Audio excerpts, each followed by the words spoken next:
अगस्त 28, 2003 की दोपहर 2:30 बजे एक अधेड़ उम्र का पिज्जा डिलीवर करने वाला आदमी ब्रेन वेल्स एरी पेंसिल्वेनिया के पीएनसी बैंक में गया। उसके दाहिने हाथ में एक छोटी छड़ी थी और उसके कॉलर के नीचे एक हिस्सा उभरा हुआ था। वेल्स 46 साल का था और उसके सर पर बाल नहीं थे। वो बैंक में काम करने वाली एक महिला के पास गया और उसके सामने एक नोट रख दिया जिसमें लिखा था, अपने उन कर्मचारियों को इकट्ठा करो जिन्हें तिजोरी का कोड पता है और एक बैग में $2,50,000 डाल दो। फिर उसने अपनी शर्ट उठाकर उसके नीचे पहने हुए बॉक्स को दिखाया। वो एक बॉम्ब था। टेलर ने वेल्स को बताया कि इस टाइम कोई भी तिजोरी को खोल नहीं सकता और इसलिए उसके पास $8,702 कैश है जो काउंटर पर पड़ा था। उसने बैग में डालकर वेल्स को दे दिया। वेल्स काउंटर से उठाई हुई डम डम लॉलीपॉप खाते हुए बैंक से निकलकर अपनी गाड़ी में बैठकर चला गया। वो भी ज्यादा दूर नहीं गया था। कुछ 15 मिनट बाद पुलिस ने वेल्स को जियो मेट्रो के बाहर पार्किंग लॉट में पकड़ा। पुलिस ने उसे घेर लिया, उसके हाथ पर हथकड़ी लगाई और उसे जमीन पर बैठने को कहा। वेल्स ने पुलिस को बताया कि पिज्जा डिलीवरी के टाइम कुछ काले लोगों ने बंदूक की नोक पर यह बॉम्ब उसके गले में पहनाया और उसे बैंक लूटने के लिए मजबूर किया। ये कभी भी फट सकता है, वेल्स ने डरते हुए कहा। मैं झूठ नहीं कह रहा। पुलिस ऑफिसर्स ने बॉम्ब स्क्वाड को बुलाया और गाड़ी के पीछे अपनी पोजीशन ले ली। अगले 25 मिनट तक वेल्स जमीन पर आराम से पैर पर पैर रखकर बैठा रहा। क्या तुमने मेरे बॉस को कॉल किया? वेल्स ने एक बार पुलिस वालों से पूछा, ये सोचते हुए कि उसके बॉस को यह लग रहा होगा कि वो अपने काम से भाग रहा है। अचानक उस बॉक्स से अलार्म जैसी आवाज आने लगी। वेल्स बहुत ही डर गया। वो उस बॉम्ब से अलग होने की कोशिश करने लगा और बॉम्ब से आवाज आने लगी, beep beep beep boom. Bomb फट गया और उसने वेल्स की छाती के चिथड़े चिथड़े कर दिए। डिलीवरी मैन ने अपनी आखिरी सांस ली और वहीं जमीन पर मर गया। उस वक्त दोपहर के 3:20 हो रहे थे। बॉम्ब स्क्वाड 3 मिनट लेट पहुंचे। पुलिस ने छानबीन शुरू की। वेल्स की गाड़ी में उन्हें 2 फुट लंबी एक छड़ी मिली जो बहुत ही शातिर तरीके से घर पर बनाई हुई गन थी। बॉम्ब भी एक घर पर की हुई रचना ही थी। उसमें इस्तेमाल की गई चीजें बहुत अलग थी। उस बॉम्ब के 2 भाग थे। 3 बैंड का एक मेटल कॉलर जिसमें 4 की होल्स थे और एक 3 डिजिट का नंबर लॉक, एक लोहे का बक्सा जिसमें 6 इंच की 2 पाइप बॉम्ब्स थे और उसमें बिना धुएं वाला पाउडर, एक बहुत बड़ा कॉलर जो वेल्स के गले में हथकड़ी की तरह लगाया गया था। जांचकर्ताओं ने बताया कि यह बॉम्ब किसी प्रोफेशनल ने बनाया था। उस बॉम्ब में 2 सनबीम किचन टाइमर्स का भी इस्तेमाल किया गया था और उसी के साथ साथ एक इलेक्ट्रॉनिक टाइमर का भी। उसे निकालकर कुछ वायर्स भी आ रही थी जो किसी से भी कनेक्टेड नहीं थी। उस मशीन में भी कुछ ऐसी चीजें थी जिनका कोई मतलब नहीं था और वो बस कंफ्यूज कर रही थी। सबसे ज्यादा हैरान और पेचीदा था वो हाथ से लिखे हुए नोट्स जो कार्यकर्ताओं को वेल्स की गाड़ी से मिला। ये नोट्स अगवा किए गए आदमी के लिए थे जिसमें लिखा गया था कि उसे $2.5 लाख बैंक से लूटना है और उसके बाद उसमें इंस्ट्रक्शंस लिखी हुई थी जिसमें उसे कुछ चाबियों और कोड्स को ढूंढना था जो एरी में छुपा हुआ था। उसमें कुछ ड्राइंग्स बनी हुई थी, डिटेल्ड मैप था और किन चीजों से खतरा हो सकता है उसके बारे में भी बताया गया था। अगर वेल्स ने वो सब किया जो उसे करने को कहा गया था तो वो खुद को उस बॉम्ब से आजाद कर सकता था। उस काम में नाकाम होना या उसे करने से इनकार करने का नतीजा था मौत। बचने का सिर्फ एक तरीका है, वही करो जो कहा जाए। और उन नोट्स के आखिर में लिखा था कि यह बॉम्ब तभी निकल सकता है अगर सभी इंस्ट्रक्शंस को ठीक से फॉलो किया जाए। जो करना है अभी करो, सोचना बाद में वरना मारे जाओगे। ये सब देखकर लगता था कि जिसने भी ये चोरी करने का प्लान बनाया है उसने वेल्स को बहुत बड़ी मुसीबत का साथी बना लिया है जिसका अंत सिर्फ मौत ही है। ये सब चोरी के दिन 1:30 बजे शुरू हुआ। वेल्स मामा मियास पिज्जा रिया में काम करता था। उसे 2 छोटे सॉसेजेस और पेपरोनी पाई का ऑर्डर आया जो एक लोकेशन पर डिलीवर करना था। वो जगह शहर से थोड़ी दूरी पर थी। हालांकि वेल्स की शिफ्ट खत्म होने वाली थी पर फिर भी उसने डिलीवरी करने के लिए हाँ कर दिया। वो पार्सल लेकर तकरीबन 2 बजे दुकान से बाहर निकला। लोकेशन पर पहुंचकर कुछ लोगों ने उसका स्वागत सर पर गोली रखकर किया और उसे बैंक लूटने के लिए मजबूर किया गया, वरना उसे मार देते।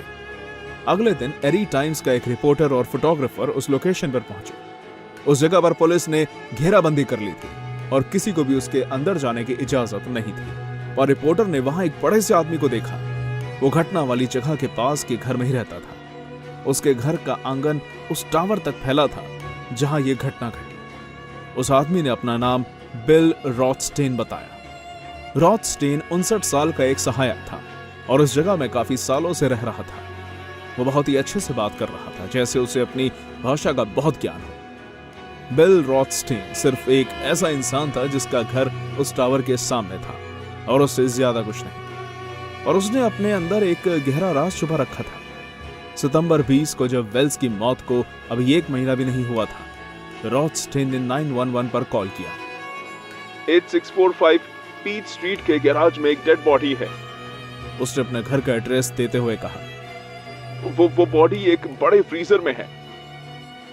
इस कॉल के कुछ घंटों के अंदर रॉथस्टेन पुलिस की गिरफ्त में था। उसने पुलिस को बताया कि वो काफी दिनों से बहुत तकलीफ में था।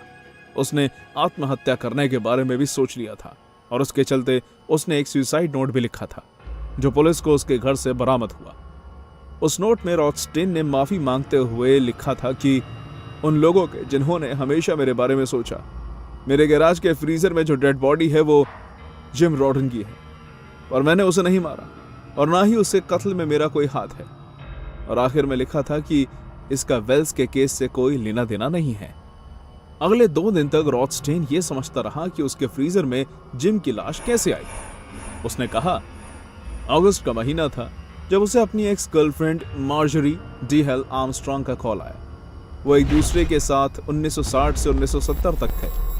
मार्जरी ने रॉथस्टेन को बताया कि उसने अपने बॉयफ्रेंड जिम रॉडन के सर पर पैसों की वजह से हुई बहस के कारण रेमिंगटन 12 गेज शॉटगन से 2 गोली मार दी है और उसको उसकी बॉडी को ठिकाने लगाने और उसके घर को साफ करने में उसकी मदद चाहिए। मार्जरी और रॉथस्टेन का घर 10 माइल की दूरी पर था। रॉथस्टेन ने वो किया जो मार्जरी ने उसे कहा। उसने जिम की बॉडी अपने गैराज में पड़े फ्रीजर में 5 हफ्तों तक रखी। उसने बड़ी मेहनत से उस गन को पिघलाकर शहर के अलग अलग हिस्सों में फेंक दिया, पर रॉथस्टेन पूरी तरह मार्जरी के प्लान को नहीं फॉलो कर पाया। वो जिम की बॉडी के साथ कोई खिलवाड़ नहीं करना चाहता था, इसलिए उसने 911 पर कॉल करके सरेंडर कर दिया, क्योंकि उसे डर था कि पता नहीं मार्जरी उसके साथ क्या करेगी। सितंबर 21 रॉथस्टेन के 911 पर कॉल करने के ठीक 1 दिन बाद पुलिस ने मार्जरी को गिरफ्तार कर लिया। उसके 6 महीने बाद जनवरी में वो गुनहगार साबित हुई और उसकी दिमागी हालत ठीक ना होने की वजह से उसे 7 से 20 साल की सजा सुनाई गई। उसके बाद उसने ये भी कबूल किया कि उसे सब पता था। उसने बॉम्ब बनाने में इस्तेमाल किए गए किचन टाइमर सप्लाई किए थे और वो बैंक की चोरी के वक्त आसपास ही थी। उसने ये भी बताया कि वेल्स पिज़्ज़ा गाय सिर्फ एक शिकार नहीं था, बल्कि वो भी बैंक लूटने के प्लान में हिस्सेदार था। और रॉथस्टेन भी, जिसने उसे जिम के मर्डर में अंदर करवाया था, वो ही इस पूरे प्लान का मास्टरमाइंड था। पर जब मार्जरी रॉथस्टेन पर इल्जाम लगा रही थी, तब उसने खुद को ही अपने बातों में फंसा लिया था। मार्जरी के बताने से पहले ही पुलिस को मार्जरी पर कॉलर बॉम्ब बनाने के शक पैदा हो गया था। फिर 2005 खत्म होने तक एक और गवाह सामने आया। उसने बताया कि टीवी रिपेयर करने वाला एक आदमी जिसका नाम केनेथ बार्न्स था, वो भी इस सब में शामिल था। बार्न्स मार्जरी का पुराना साथी था। ये दोनों साथ में मछली पकड़ने जाया करते थे। बार्न्स ने इस प्लान के बारे में खुले में बात की थी और उसके जीजा ने उसके इस प्लान का खुलासा कर दिया था। बार्न्स पहले से ही एक ड्रग केस में जेल में था। अपनी सजा के बढ़ने के डर से बार्न्स ने एक डील की।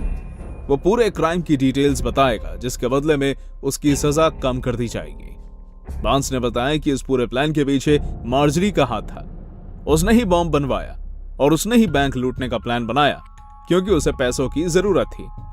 वो लौटाए गए पैसों से अपने डैड को मरवाने की सुपारी देना चाहती थी, क्योंकि उसे लगता था कि उसके डैड उसके हिस्से की जायदाद उसे नहीं देंगे।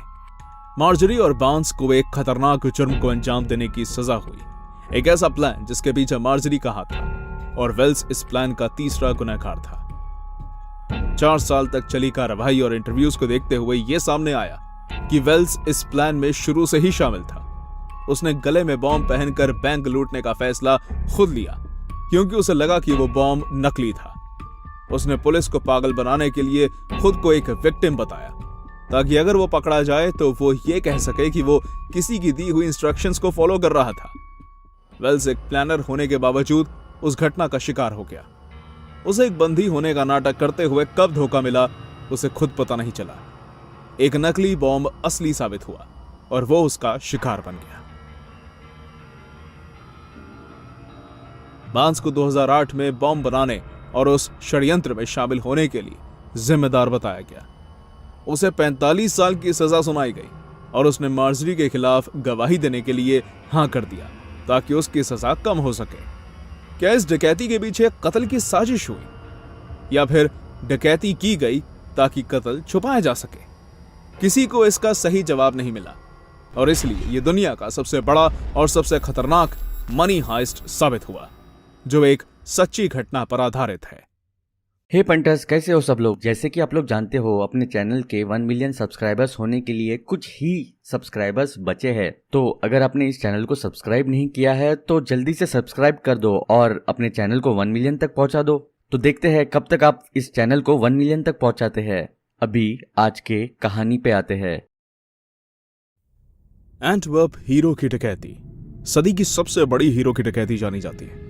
तभी से डकैती को इतिहास की सबसे बड़ी चोरी का नाम दिया गया। चोरों ने हीरे, सोना, चांदी और बहुत से अलग अलग तरह के गहनों की चोरी की, जिसकी कीमत तकरीबन $100 मिलियन थी। यह घटना एंटवर्प, बेल्जियम में 15 से 16 फरवरी 2003 को हुई। हालांकि वक्त रहते गिरफ्तारी हुई पर सभी गहने नहीं मिले। जिस तिजोरी में सारे हीरे रखे जाते हैं वो तिजोरी एक बिल्डिंग के 2 माले नीचे है। उसकी सुरक्षा के लिए बहुत से कैमरास, एक ऐसा ताला जिसकी 100 million possible combinations, infrared heat detectors, seismic sensor, Doppler radar और एक मैग्नेटिक फील्ड लगाया गया। उस बिल्डिंग का अपना एक सुरक्षा दल था और साथ ही साथ एंटवर्प के उस इलाके की सुरक्षा भी कड़ी थी।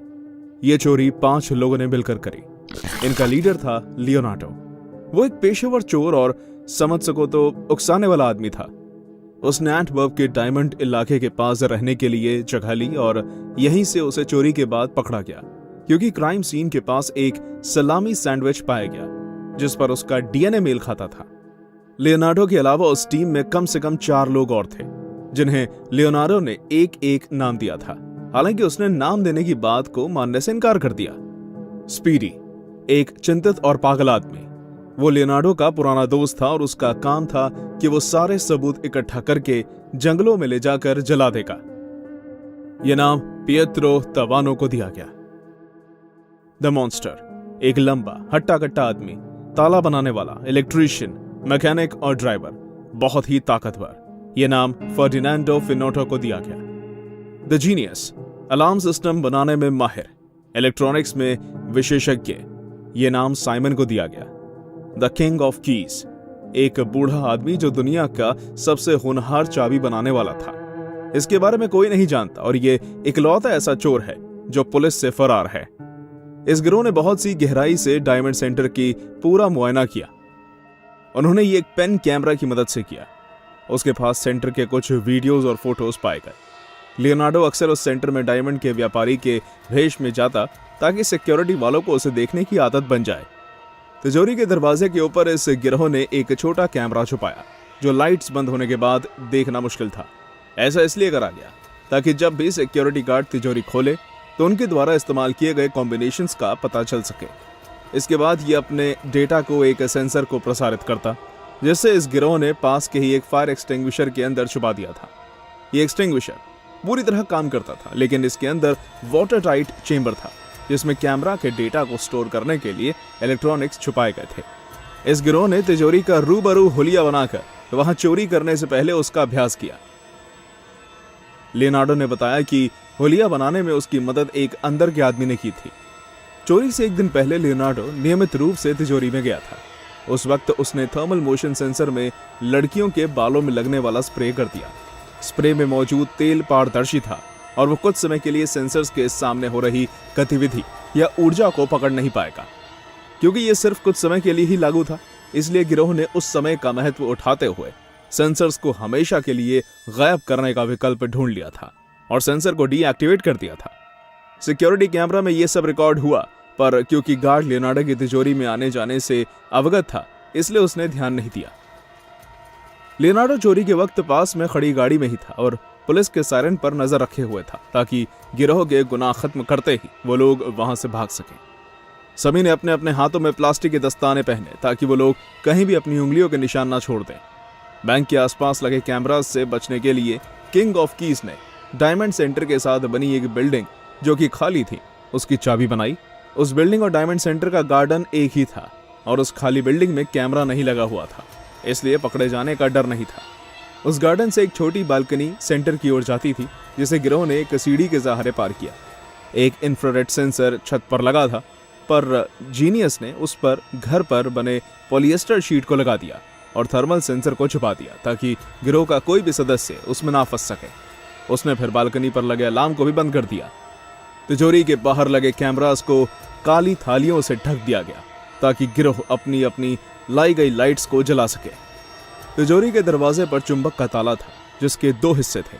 जब उसके दरवाजे बंद हो जाते तब वो एक मैग्नेटिक फील्ड बनाते हैं और जब खुले होते हैं तब वो फील्ड टूट जाता है और अलार्म बजने लगता है। द जीनियस ने इससे बचने के लिए एक एल्यूमिनियम प्लेट बनाई थी, जिसकी एक तरफ उससे डबल टेप लगाई। फिर उसने उस प्लेट को 2 कुंडियों में अटकाया और उन्हें खोल दिया। जबकि वो अपनी सही पोजीशन से ढीले थे, पर फिर भी वो एक तरफ से दूसरी तरफ अटके हुए थे और मैग्नेटिक फील्ड जनरेट कर रहे थे। उसका फोकस अब हिल गया और तिजोरी की दीवार पर लगा दिया गया।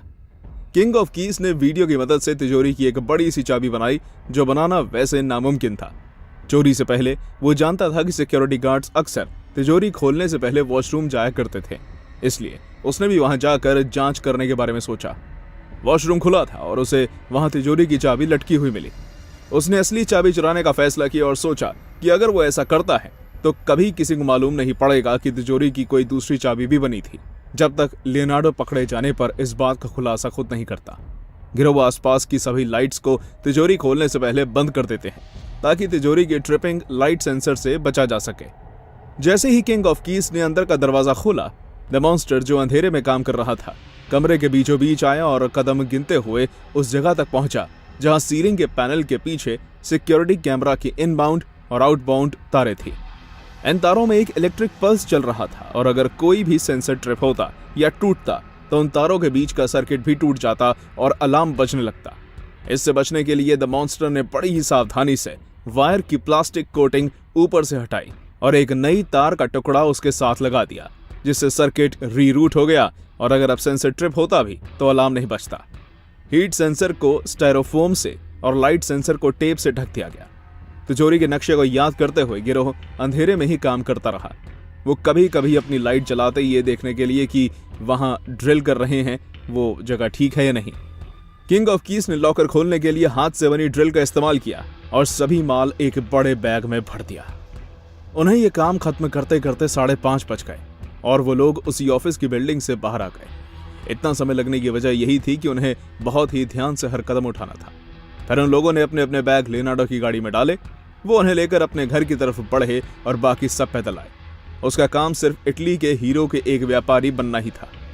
इस चोरी को अंजाम देने के लिए सबने 18 महीने तक मेहनत की। इस गिरोह ने अलग अलग तरीके अपनाए और तहकीकात करने वालों को सोचने पर मजबूर कर दिया कि कोई तिजोरी के अंदर बिना अलार्म बजे घुसा तो घुसा कैसे। ये गिरोह तब पकड़ा गया जब लियोनार्डो और स्पीडी ने फ्रांस के एक जंगल में सबूत मिटाने के बारे में सोचा। स्पीडी बहुत घबराया हुआ था क्योंकि उसे लगता था कि इतना कीमती सामान साथ में ले जाने से वो पकड़ा जाएगा, इसलिए उन्होंने पास के ही जंगल में सबूत जलाने का फैसला किया। स्पीडी को पैनिक अटैक आने लगा, जिसकी वजह से उसने सबूत पूरी तरह जलाने के बजाय उन्हें मिट्टी के नीचे दबा दिया। लियोनार्डो अपने हिस्से के सबूत मिटाने में व्यस्त था। जब उसने देखा कि स्पीडी ने सबूत जलाए नहीं हैं, तब उसने वहां वक्त ज़ाया नहीं किया क्योंकि उनका जंगल से जल्द निकलना भी जरूरी था और उन्हें लगा कि वैसे भी कोई भी ये सबूत ढूंढ नहीं पाएगा। पास ही में रहने वाला आदमी, जिसकी वो जमीन थी जहां लियोनार्डो ने सबूत छोड़े थे, उसने अगले ही दिन सब देखने के बाद पुलिस को इत्तला कर दिया। उसे लगा कि उसके पड़ोसी के बच्चों ने फिर से उसके साथ कोई शरारत की है। जब उसने बताया कि कूड़े में कुछ कागज ऐसे भी हैं जिन पर एंटवर्प डायमंड सेंटर लिखा है, तो पुलिस ने फौरन तहकीकात करनी शुरू की। वो सबूत पुलिस के लिए काफी था। जिससे वो गिरोह का पता लगा सके। सबसे पहले पुलिस ने लियोनार्डो को पकड़ा, जिसकी फुटेज क्लिप उन्हें पास ही के किराने की दुकान से मिली, जहां से उसने सैंडविच खरीदा था। उन सबूतों से भरे कागजों में एक रसीद उस दुकान की भी थी। चोरी के बाद लियोनार्डो और उसकी टीम ने डायमंड सेंटर की कैमरा फुटेज भी चुरा ली, ताकि किसी को भी उनका पता ना चल सके। कई लॉकर्स को जबरदस्ती खोला गया था। हर लॉक स्टील और कॉपर से बंद था, जिस पर की लॉक और कॉम्बिनेशन लॉक दोनों लगे हुए थे। लियोनार्डो को इस प्लान की शुरुआत करने का दोषी माना गया। वो इस प्लान का लीडर था। उसे इटालियन चोरों का खिताब दिया गया, जिसे कहते थे La Scuola di Torino, the school of Turin, जो सभी जुर्म करता है। उसे 2005 में एंटवर्प के कोर्ट की तरफ से 10 साल की सजा हुई, पर उसे 2009 में पैरोल पर रिहा कर दिया गया। 2011 में पैरोल के नियमों का उल्लंघन करने के जुर्म में उसके नाम का यूरोपियन अरेस्ट वारंट जारी किया गया। उसमें से एक नियम यह था कि वो डकैती के शिकार हुए लोगों की कमी पूर्ति करेगा, जिसकी कोशिश उसने कभी नहीं की। इसकी वजह से 2013 में उसे पेरिस के चार्ल्स डे ग्वाले एयरपोर्ट से गिरफ्तार किया गया, जहां वो यूनाइटेड स्टेट्स से ट्यूरेन जाने के लिए लेओवर कर रहा था, और उसे अपनी बची हुई सजा के लिए फिर से जेल भेज दिया गया। सितंबर 4, 1972 को आधी रात के बाद क्लाइंबिंग स्पर्स पहने हुए एक आदमी Montreal museum of fine arts और Saint Andrew and Saint Paul के चर्च के बीच बने पेड़ पर चढ़ता है, ताकि वो म्यूजियम की छत तक जा सके। फिर वो एक सीढ़ी नीचे करता है, जिसका इंतजार नीचे खड़े 2 और आदमी कर रहे होते हैं। तीनों आदमी रोशनदान की मदद से बिल्डिंग के अंदर घुसते हैं। रोशनदान की मरम्मत चल रही थी, इसलिए वहां के सभी कैमरास बंद थे। वो तीसरी मंजिल की छत से 15 मीटर की एक रस्सी से खिसक कर नीचे उतरते हैं। दूसरी मंजिल में घूमते वक्त घुसपैठियों ने एक सिक्योरिटी गार्ड को किचन के अंदर या उसके नजदीक पाया। जब गार्ड ने घुसपैठियों की बात नहीं मानी, तो उनमें से एक आदमी ने हवा में 2 गोलियां चलाई। गोलियों की आवाज सुनकर ड्यूटी पर मौजूद 2 और सिक्योरिटी गार्ड्स आ गए। सिक्योरिटी गार्ड्स को बांधा, उनके मुंह में कपड़ा घुसाया और उन्हें पहली मंजिल के एक हॉल में बंद कर दिया गया। गार्ड्स ने बाद में पुलिस को बताया कि 2 आदमियों ने अपने चेहरे पर मास्क पहना हुआ था। उनके बाल लंबे थे और उनके हाथ में बंदूक थी। उनमें से एक फ्रेंच बोल रहा था और दूसरा इंग्लिश। उन्होंने तीसरे आदमी की भी आवाज सुनी और वो भी फ्रेंच बोल रहा था, पर कभी उसे देखा नहीं। इन चोरों को पेंटिंग्स और बाकी आर्टिफैक्ट्स इकट्ठा करने में आधा घंटा लगा। उन्होंने दीवार पर लगे दर्जनों कैनवस भी छूने पर अलार्म बजने की वजह से उन्हें हाथ जो कुछ भी लगा वो उसे लेकर भाग गए। चोरी की गई चीजों में 39 गहने और 18 पेंटिंग्स थी, जिनमें से कुछ बहुत ही मशहूर पेंटर्स के द्वारा बनाई गई थी, जैसे कि Corot, Courbet, Delacroix, Bruegel the Elder, Rubens and Rembrandt, जिसकी कीमत $1 मिलियन थी। म्यूजियम ने दावा किया कि उनके यहां से कुल मिलाकर $2 मिलियन की चोरी की गई है। रूथ जैक्सन म्यूजियम में रखे गए सजावटी कलाओं के जिम्मेदार थे। वो म्यूजियम में काम कर रहे उन कर्मचारियों में से थे जिसने पुलिस को फोन करके चोरी के बारे में इत्तला किया। उन्होंने अपनी गैलरी के टूटे हुए डिस्प्ले, फटे हुए बैकिंग्स, सैकड़ों साल पुराने फ्रेम को टूटे हुए देखा। चोर पीछे जो पेंटिंग छोड़ गए थे उनमें से थी पिकासो, द एल ग्रेको, 2 गोयास की, एक रेनोयर की और एक रेम्ब्रांड की। बाकी सब वो ले गए। ये सब देखकर जैक्सन ने पुलिस को कहा कि शायद चोरों का इरादा पूरा म्यूजियम लूटना था। बुधवार को इस म्यूजियम में चोरी होने से पहले एक घर में भी कीमती पेंटिंग्स की चोरी हुई, जो म्यूजियम से तकरीबन 1 घंटा ही दूर था। यह खबर पहले पन्ने पर नहीं छपी, पर उनका चोरी का तरीका भी फिल्मी था। 30 अगस्त 1972 3 आदमी अपना चेहरा ढककर हाथ में बंदूक लेकर $50,000 की पेंटिंग्स एग्नेस मिल्ड्रम, जिसका मॉन्ट्रियल में ट्रक और स्टोरेज का एक काफी सफल व्यापार था, उसके घर ओका समर रेजिडेंस से चुरा कर फरार हो गए। समाचारों के हिसाब से चोरों ने पहले माली को बांधा, घर लूटा और फिर 600 फुट ऊंचे पहाड़ से उतरकर पानी में खड़ी मोटरबोट के जरिए फरार हो गए। और इसमें भी 2 चोरों की भाषा फ्रेंच थी और एक अंग्रेजी में बात कर रहा था। पहले अखबार में यही आया कि दोनों चोरियों के चोरों में समानताएं थीं, पर बाद में निश्चय हुआ कि दोनों के चोर अलग थे। म्यूजियम की चोरी के कुछ हफ्तों बाद पुलिस ने कुछ स्टूडेंट से पूछताछ की जो म्यूजियम के कुछ कर्मचारियों को जानते थे। ये स्टूडेंट्स एकोल देस बियोक्स आर्ट्स दे मॉन्ट्रियल न्यूली के थे, पर इस पूछताछ से कोई फायदा नहीं हुआ और इसलिए कोई गिरफ्तारी नहीं की गई। पुलिस को लगा कि इस जुर्म में अंदर का ही कोई आदमी जिम्मेदार है, इसलिए सभी कर्मचारियों से पूछताछ की गई। जांच में पता चला कि किसी भी आदमी का इसमें कोई हाथ नहीं था। 2010 के इंटरव्यू में बिल बेंटे, जो कि म्यूजियम के प्रवक्ता थे, अब नहीं रहे, उन्होंने आर्ट क्राइम के लेखक कैथरीन स्कोफील्ड सेस्गिन को बताया कि स्टाफ का कोई भी आदमी इस चोरी में शामिल नहीं है। अगर अंदर का कोई भी आदमी हो सकता है तो वो सिर्फ स्काईलाइट की मरम्मत कर रहे लोगों में से ही हो सकता है। पुलिस ने उन लोगों से भी पूछताछ की पर किसी के भी शामिल होने का कोई सबूत नहीं मिला। बेंटे ने कैथरीन को यह भी बताया कि जुर्म होने के कुछ दिनों बाद पहला फोन आया। उस आदमी की आवाज नाक से निकल रही थी और उसका लहजा यूरोपियन था। उसने म्यूजियम में काम कर रहे किसी आदमी को शेरब्रूक और मेटकाल्फ की मैकगिल यूनिवर्सिटी के पास बने फोन बूथ पर बुलाया। वहां म्यूजियम के डायरेक्टर ने फोन पर बात की। उन्हें जमीन पर पड़े पुराने सिगरेट्स के पैकेट को उठाने को कहा गया। उसमें उन्हें एक पेंडेंट मिला जो म्यूजियम से चोरी हुए गहनों में से एक का हिस्सा था। चोरों और म्यूजियम के बीच फोन और मेल के जरिए बातें हुई। अक्टूबर 26, 1972 को एक भूरे रंग का लिफाफा आया जिसमें म्यूजियम से चोरी हुई पेंटिंग्स की तस्वीरें थी। लिफाफे पर पोर्ट ऑफ मॉन्ट्रियल लिखा हुआ था। शायद वो कोई चिन्ह था या फिर सिर्फ बेवकूफ बनाने के लिए लिखा गया होगा। शहर का सी पोर्ट वेस्ट एंड गैंग से जुड़ा है, जो कि एक आयरिश क्राइम गिरोह है और वो तब भी था और आज भी सक्रिय है। गिरोह ने म्यूजियम से चुराई चीजों को वापस करने की कीमत $5 लाख मांगी। फिर उन्होंने उससे कम करके $2.5 लाख कर दी।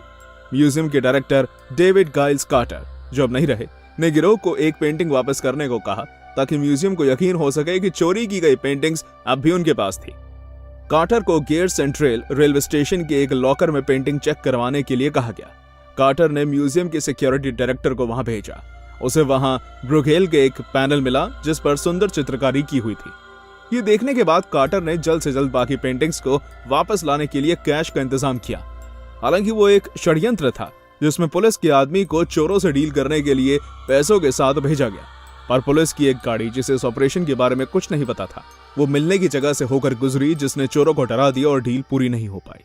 अगले दिन चोरों ने म्यूजियम में फोन करके उन पर किए गए ट्रैप का गुस्सा निकाला और उसके बाद महीनों तक कार्टर को उनकी तरफ से कोई फोन नहीं आया। अगले साल 1973 की गर्मियों में म्यूजियम के एक बोर्ड मेंबर को किसी का फोन आया जिसने म्यूजियम की पेंटिंग्स का पता होने का दावा किया। मॉन्ट्रियल के एक इंश्योरेंस एडजस्टर एंड्रे देक्वोनो ने उस गुमनाम आदमी से बात की और सोचा कि उसके जरिए उन्हें अब पेंटिंग्स मिल जाएंगी। म्यूजियम $10,000 लगाने के लिए सहमत हो गया अगर देक्वो फोन करने वाले को पैसे डिलीवर करेगा। देक्वो एक दोपहर तकरीबन 2 बजे पैसों से भरे एनवेलप को लेकर निकला। पहले वो शहर के फोन बूथ पर गया जैसे ही कॉलर ने कहा था। वहां से फिर उसे घोड़ों के रेसिंग ट्रैक ब्लू बॉनेट्स के फोन बूथ तक जाने के लिए कहा गया, जो सेंट लॉरेंट बोलेवर्ड और हेनरी बोरास मेट्रो स्टेशन पर था। देक्वो को पूरे शहर में 11 अलग अलग फोन बूथ पर 4 बजे तक घुमाया गया। आखिर में उसे पैसों से भरे एनवेलप को सेंट मार्टिन बोलेवर्ड के एक खाली प्लॉट में लगे साइन बोर्ड के नीचे रखने को कहा गया। फिर उसे हेनरी बोरासा मेट्रो स्टेशन के पास बने फोन बूथ पर आने को कहा गया, जहां उसे बताया जाता है कि आखिर पेंटिंग्स हैं कहां, पर वो फोन कभी बजा ही नहीं। फिर वो अपने ऑफिस में वापस आ गया और सुबह 8 बजे उसके पास एक फोन आया।